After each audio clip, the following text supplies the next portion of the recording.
इस वीडियो में हम लोग बात करने वाले हैं ब्रेन स्टेम के इन्फेक्शन की। तो मेनली ब्रेन स्टेम के जो इन्फेक्शंस होते हैं ना, वो हमारे पास ज़्यादा सिर्फ ब्रेन स्टेम को इन्वॉल्व नहीं कर रहे होते, वो ब्रेन को भी इन्वॉल्व करते हैं साथ साथ। तो इनको जो है ना हम लोग कहते हैं कि इनको हम लोग कह रहे होते हैं ब्रेन स्टेम इंसेफेलाइटिस भी कहते हैं कभी कभार, ब्रेन स्टेम इंसेफेलाइटिस, क्योंकि कभी भी कोई भी इन्फेक्शन जो है ना सिर्फ ब्रेन स्टेम का नहीं होगा, वो हमारे पास ज़्यादातर इंसेफेलाइटिस ब्रेन को भी इन्वॉल्व कर रहा होगा या फिर स्पाइनल कॉर्ड को इन्वॉल्व भी कर रहा होगा। तो ये जो है ना डबल कैटेगरीज हो जाती हैं, ठीक है। ब्रेन, इसको कहते हैं हम लोग ब्रेन स्टेम इंसेफेलाइटिस। तो जो ब्रेन स्टेम इंसेफेलाइटिस के जो पेशेंट्स हैं ना, वो हम लोगों किस तरीके से प्रेजेंट करेंगे, एटेक्सिया के साथ प्रेजेंट करेंगे, डिसआर्थरिया के साथ प्रेजेंट करेंगे, डिप्लोपिया के साथ प्रेजेंट करेंगे, या फिर कोई और क्रेनियल नर्व पैल्सीज के साथ जो है ना प्रेजेंट करेंगे, ठीक है। तो मेनली इनमें जो है हमारे पास रेबीज़, पोलियो वायरस आया। तो हम लोग जो है ना इस वीडियो में मेनली इससे बहुत इंपॉर्टेंट की ही बात करेंगे, क्योंकि बाकी जो है ना अनइम्पॉर्टेंट है और कभी पूछे भी नहीं जाते होते,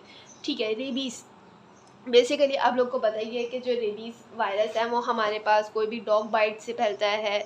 डॉग बाइट हो गई या कोई रैकून बाइट हो गई, इससे जो है ना हमारे पास इसकी ट्रांसमिशन होती है।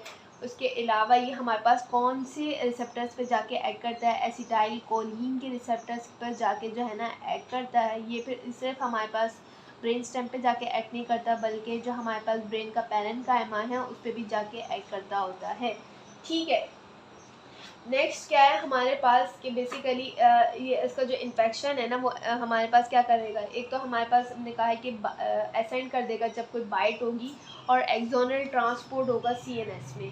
सीएनएस में रेप्लिकेशन के बाद जो है ना ये फिर हमारे पास लाइवा की तरफ चले जाएगा। बेसिकली हमारे पास सिर्फ जो है ना सेंट्रल नर्वस सिस्टम को अफेक्ट करता है, बल्कि ये हमारे पास सलाइवरी ग्लैंड्स को भी अफेक्ट करता है, ठीक है।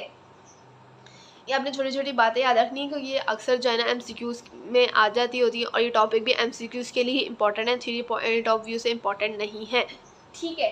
नेक्स्ट है हमारे पास कि बेसिकली हमारे पास पेशेंट जो है ना किस तरीके से प्रेजेंट कर सकता है। इंसेफेलाइटिस हो सकता है, या फिर हाइड्रोफोबिया के साथ प्रेजेंट कर सकता है पेशेंट, सीजर्स के साथ प्रेजेंट कर सकता है, कोमा के साथ प्रेजेंट कर सकता है।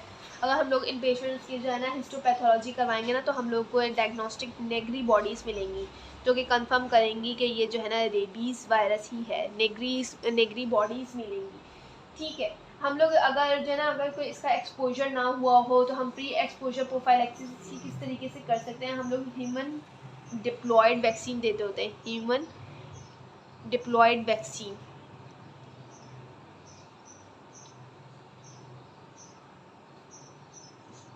ह्यूमन डिप्लॉयड वैक्सीन देते होते हैं प्री एक्सपोजर, सही है। और अगर पोस्ट एक्सपोजर प्रोफाइलैक्सिस करनी है हम लोगों ने, तो फिर हम लोग जो है ना उसमें हाइपर इम्यून सीरम देते होते हैं, हाइपर इम्यून सीरम,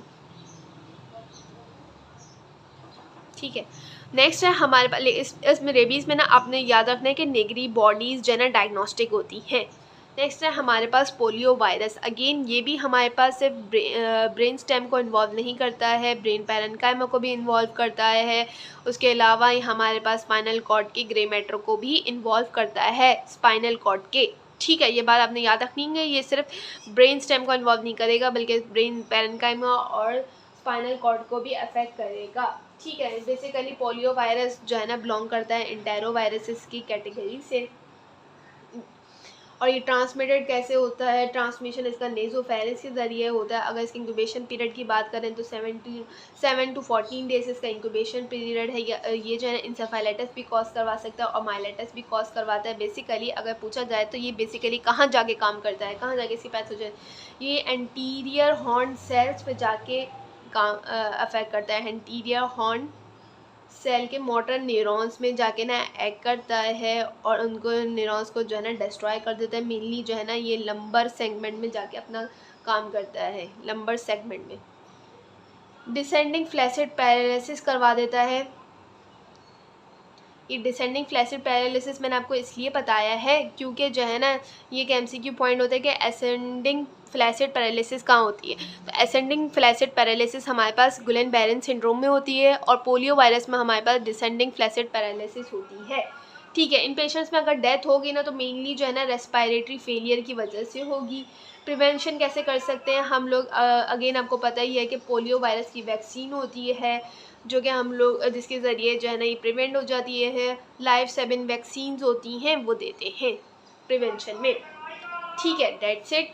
उसके अलावा हमारे पास जो है ना ब्रेन स्टेम हो गया। अच्छा, स्पाइनल कॉर्ड में भी कुछ खास नहीं है और ना ही कभी पूछते होते हैं, बस आपको जो है ना ये पता होना चाहिए कि स्पाइनल कॉर्ड में ना जो किस वजह से कौन से इन्फेक्शन होते हैं। अक्सर जो है ना स्पाइनल कॉर्ड के डिसऑर्डर्स आते होते हैं, जैसे सर्वाइकल रेडिकुलोपैथी हो गया, वो हम लोग जो है ना फिर नेक्स्ट वीडियोस में बात करेंगे उसके क्या डिसऑर्डर्स वगैरह होते हैं। लेकिन स्पाइनल कॉर्ड के इन्फेक्शंस में ना हमारे पास ज़्यादातर जैसे कि हम बात कर चुके हैं, पोलियो हो गया, रेबीज़ हो गया, उसके अलावा न्यूरोसिफिलिस की बात की थी। उसके अलावा एक दो और होते हैं, उसमें हमारे पास आ जाता है टेटनस, बैक्टीरियल टॉक्सिन्स होते हैं जो कि टेटनस की वजह से हो सकता है, बॉटुलिनिज्म की वजह से होता है। अच्छा, टेटनस जो है ना बेसिकली क्या करता है, ये एक ऐसा एक्सोटॉक्सिन प्रोड्यूस करता है जो कि जो है ना जिसके पास एफिनिटी होती है मोटर नर्व एंडिंग्स पे जाके एक्ट करने की।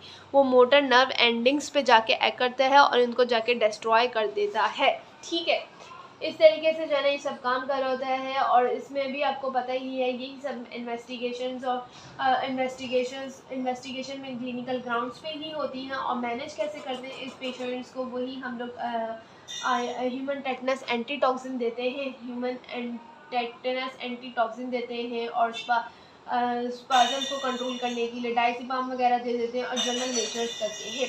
जैसे कि आपने टेटनस में पहले भी पढ़ा ही है कि टेटनस में क्या होता है, ओपिस्थोडनस होता है, राइसेस सार्कोइडोनिकस जॉ लॉक हो जाता है। ठीक है, इसलिए फिर हम लोग डायज़ेपाम वगैरह दे देते होते हैं। डेट से स्पाइनल कॉर्ड का इतना इंपॉर्टेंट नहीं है। मेनली जो है ना इन्फेक्शंस और नर्वस सिस्टम में आप लोगों ने मेन फोकस अपना मेनिंजाइटिस पे रखना है और इंसेफेलाइटिस पे रखना है। मेनली ये टॉपिक्स ऑन एंड ऑफ आ ही रहे होते हैं।